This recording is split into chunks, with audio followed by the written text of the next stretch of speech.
আমি আজকে একটা সাম রাঁধছি, মিষ্টি লাউয়ের ডোগা দেওয়া, আরও মিষ্টি আলুর ডোগা দেওয়া, কলমি শাকের ডোগা দেওয়া, আলু গুঁড়া, কাঠফুল, অনেক কিছু দেখাই দেয়। তাহলে আপনারা দেখলেই বুঝবেন। দেখে দিই মূল ভিডিও দেখে। আমি আজকে শেফারন পাচ্ছি, শেফারগুলো দিয়ে দিলাম। আর সেবা দাদান আলু গুঁড়া, ডেঙ্গা, বাইগুন, তারপরে কাঠফুল, খালি তো এইটাই না। সকালে উঠলাম, উঠতে হাইরা গেলাম নিচে গিয়ে আমার বাগানতে আনলাম কলমি শাকের ডুগা, মিষ্টি লাউয়ের ডুগা আনছি, আলু শাকের ডুগা আনছি। সব কিছু দেখাইয়া আজকে সেবাটা রান্তাছি আমার লাগিয়া। তাগর লাগিয়া বড় মাছের পেঁয়াজা দুভাজি করছি,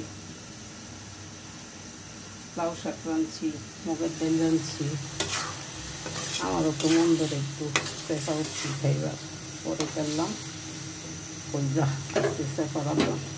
কষা নিয়ে গেল ডেঙ্গা দিদি, মানে হাত পিঠা দিতেছি।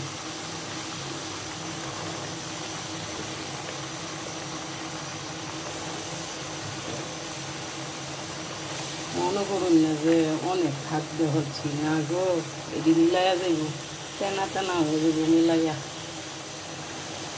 একটা বেউন দেখি মিলাইয়া যা আপনারা একটু পারলে বাবা ওটা খালি হারিয়ে দিছে না। দেখছেন হাত যে টানা হয়ে গেছে। এদিকে আমার হাতের হাত করা ডোগা দিয়ে আনছি, খালি তুলিয়া। এটা তো মিলাইবই আমি জানি। এই যে দিছি, আমার কাঁচামরিচ কেটে দেন, রসুন ছেঁচা দেন, কুটি কাঁচামরিচ সস্তা, কাঁচামরিচ দিয়ে দিলাম, সিটা দিছি না, ভালো হয়ে যাবে দেখ।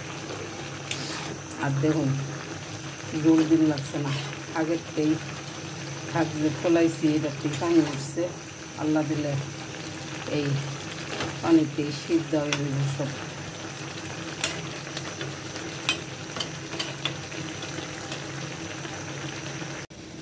রসুন ছেঁচে লইলাম, রসুনটা দিলাম, রসুন ছেঁচা, রসুন ছেঁচে লইলাম। এই যে রসুনটা দিলাম, রসুনটা আমি ওইবার আগে দিই, তাহলে সুন্দর একটা গন্ধ বাসনা করে। আর দেখুন আমার তরকারি সব কিছুই খুব সুন্দরভাবে গলে গেছে।